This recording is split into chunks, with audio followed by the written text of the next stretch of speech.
American satellites tracked something they could not classify off the Caspian coast. It was as long as a football field, shaped like a jet fused with a battleship, moving faster than any ship on Earth without leaving the water. Analysts nicknamed it the Caspian Sea Monster. It was built to skim oceans at 300 miles an hour, low enough to dodge radar, strong enough to carry an invasion force. It never carried one. A submarine base was carved into a mountain to survive nuclear war. A whole fleet was left to rot where it stood. The ocean never found out. Start with the monster itself, because it explains everything else that follows. The Soviets called it an ekranoplan, a machine that exploited a strange pocket of physics. Fly close enough to water, and a cushion of compressed air forms beneath the wings, letting a vehicle carry enormous weight at enormous speed while burning a fraction of the fuel a normal aircraft would need. It wasn't a plane, it wasn't a ship. Under Cold War treaties, it wasn't clearly regulated as either one, and that loophole was the entire point of building it in the first place. The finished vessel, known as the Lun, was designed to launch anti-ship missiles from just above the waves, arriving too fast and too low for most radar systems of that era to track in time. It carried 6 massive missile launchers along its spine, giving it the profile of a warship that had somehow learned to fly. Soviet planners imagined an entire squadron of them, striking coastlines before an enemy fleet even realized it was under attack, moving troops and equipment across the Caspian and beyond at speeds no conventional landing craft could match. Only one was ever completed. The Soviet Union collapsed in 1991 before the production run could begin, and the ekranoplan program collapsed along with it. The prototype that was supposed to prove a new era of naval warfare instead became the entire era by itself, a single machine standing in for a fleet that was never built. It has sat near Kaspiysk on the Caspian coast for years, partially grounded, occasionally reported as slated for relocation to a museum site. Its exact current status still disputed, depending on which report you read. A machine engineered to dominate the open ocean has spent most of its existence unable to leave the shore where it was assembled. If the ekranoplan was built to be seen and feared, the next site was built never to be seen at all. Inside a mountain on the Crimean coast, near the town of Balaklava, Soviet engineers cut a canal directly through solid rock, wide enough for submarines to slip in and out completely, hidden from air or satellite reconnaissance. The facility, known as Object 825 GTS, was designed for one purpose: to survive a direct nuclear strike and keep functioning afterward. Submarines could enter, get serviced and rearmed, and vanish again, all while American intelligence had no confirmed image of the place even existing. It was built during a stretch when both superpowers genuinely believed a nuclear exchange might arrive within years, not decades. Survivability was the entire architecture. Blast doors rated to withstand overpressure, independent ventilation systems, arsenals stored deep underground, workshops capable of repairing an entire submarine without it ever surfacing, all of it wrapped in rock thick enough to shrug off anything short of a direct hit. The complex was designed to keep operating and rearming vessels even if the surface world above it had already been destroyed. Then submarine technology moved on. Strategic doctrine shifted toward vessels that no longer needed shore-hugging tunnels, and the nuclear war the base was built for never came. When the Soviet Union dissolved, the Black Sea Fleet fractured, funding disappeared almost overnight, and the base was decommissioned. In the early 2000s, it reopened as a public museum. Visitors now walk through tunnels once rated among the most classified military spaces on the planet, some of them holding up phones to photograph corridors that used to require top clearance simply to know existed.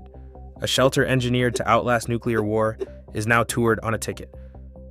That secret base found an afterlife most military engineers never expect. The next project never found one at all, because it barely found existence in the first place. At a shipyard in Nikolaev on the Black Sea, Soviet engineers began work on a nuclear-powered aircraft carrier meant to finally answer decades of American naval dominance. It would have been the largest warship the Soviet Union ever attempted, a genuine blue water flagship, powerful enough to project Soviet strength into oceans the Navy had never truly controlled. Depending on the source, construction had reached somewhere between a fifth and nearly half complete by 1991, with sections of the hull already assembled and internal compartments taking shape. Then the Soviet Union ended, and the shipyard that had been building a symbol of Soviet naval supremacy suddenly belonged to newly independent Ukraine. Ukraine had no navy that needed a supercarrier, no budget to finish one, and no political reason to keep a half-built Soviet warship taking up an entire dry dock. In the mid-1990s, the hull was cut apart and sold as scrap steel. There is no wreck to visit today, no rusting hull to photograph, only old blueprints and a handful of construction photos. The ship that was supposed to finally let the Soviet Union rule the open ocean was destroyed, not by an enemy fleet, but by the country that inherited its own construction yard. That carrier vanished entirely. Hundreds of smaller warships didn't vanish. They were simply left exactly where they stopped moving.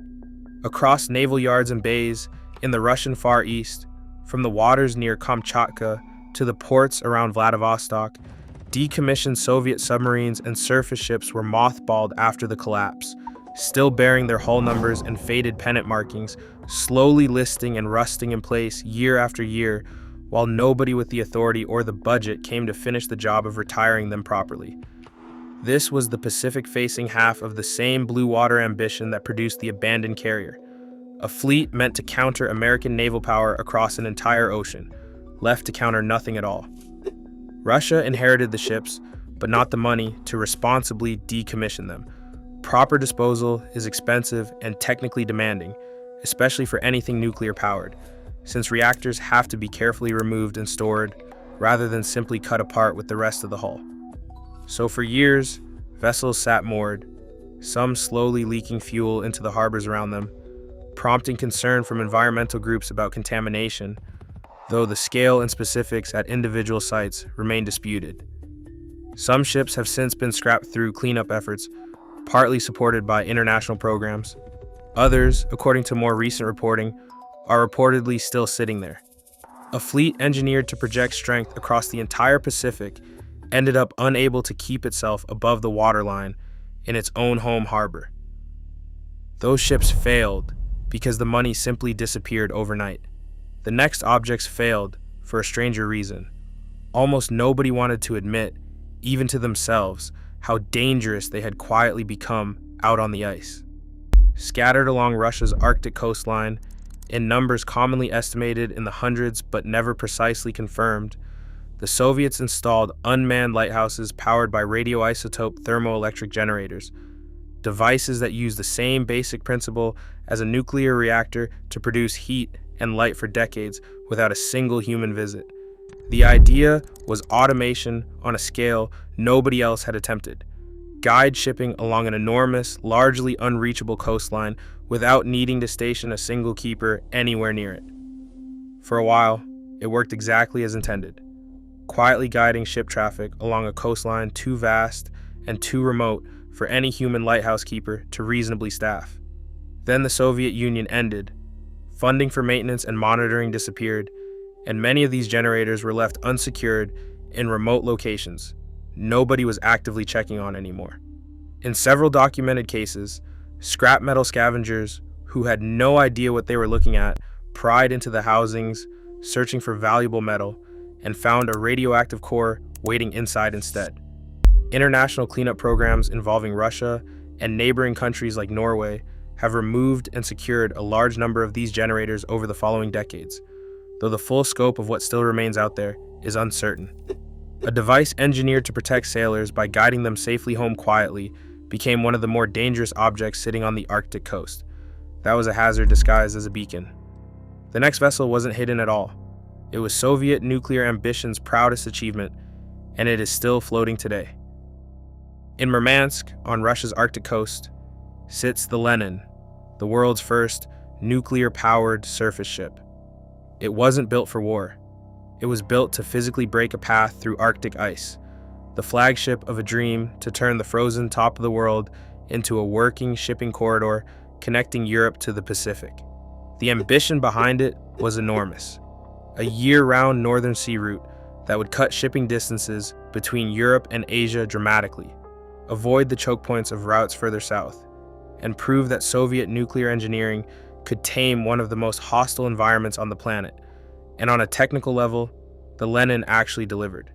It operated successfully for decades, a genuine engineering success story in an otherwise long list of half-finished ambition.